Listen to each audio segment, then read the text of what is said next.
I saw this movie when it hit theatres back in April. I even made a video giving my thoughts about it, which I never uploaded for some unknown reason.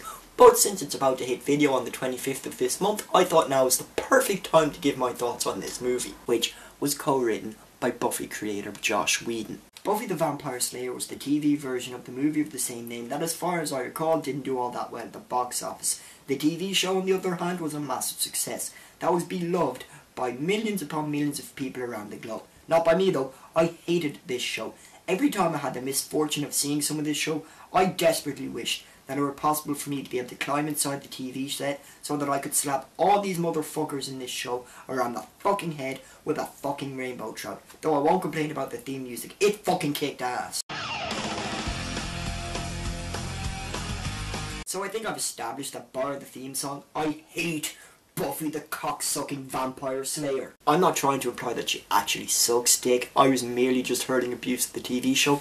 Though come to think about it, I'm pretty sure that Buffy on a couple of occasions has gargled Angel's man mail. I've lost sight of the point I was trying to make. Considering my dislike for Buffy, it will shock no one that my reaction to Angel was pretty much similar, except I wanted to slap those motherfuckers around with a halibut. From what I understand about Firefly, which having never watched the damn thing is very little, but from what I gathered, it's pretty much a western in space, which honestly sounds like a really cool idea for a show. Maybe one of these days I'll get around to watching it. And I never saw Serenity, but what about the Avengers? You must have really liked the Avengers, like everyone else on the planet loved that movie. Actually no, I did not. You're listening to the one lone asshole out there who didn't like this movie. I found it quite annoying that they felt they needed to reintroduce the characters. I saw the movies leading up to this, and I knew their backstory. So when they had to be reintroduced, it slowed the movie down for me and aggravated the shit out of me. But the humour in this movie that everyone said was brilliant, I didn't like. I found that more often than not, it fell flat in its fucking ass. I could say that I loved this movie, but I'd be lying. And the one thing I would always do is give my honest opinion, whether it's popular or not. So at least I hope you can respect me for that. Is there any point in me continuing this video?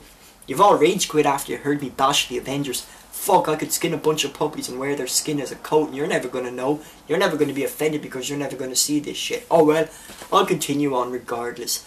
I surprisingly dug the hell out of the cabin in the woods. So what happens in this movie? 5 friends go for a break at a remote cabin where they get more than they bargained for. Together they must discover the truth. And from here on out, spoilers! From the very beginning of this movie, it's established that these characters are being forced to act in a certain way.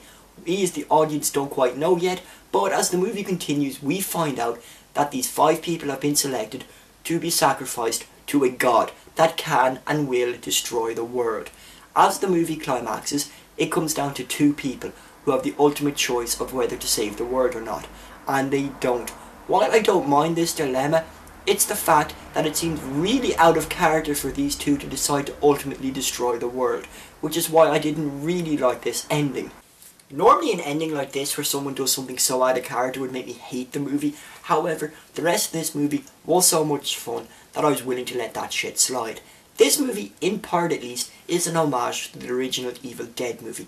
But instead of sitting there thinking, fuck, why am I watching the Evil Dead right now instead of this shit? I love this, as I'm sure you've gathered thus far from this video. And there's one more thing I want to bitch about. The last thing I want to bitch about is everybody who claimed that this movie was some sort of a game-changing horror film. It's not. Have you never seen Wes Craven's New Nightmare or Scream? Both of which played around with the conventions of the genre and did a much better job of it, in my opinion. That's not to say I don't recommend this movie. Clearly I do. When this comes out on the 25th of September, I highly suggest that you watch The Cabin in the Woods. Or if you're watching it after this date, go watch.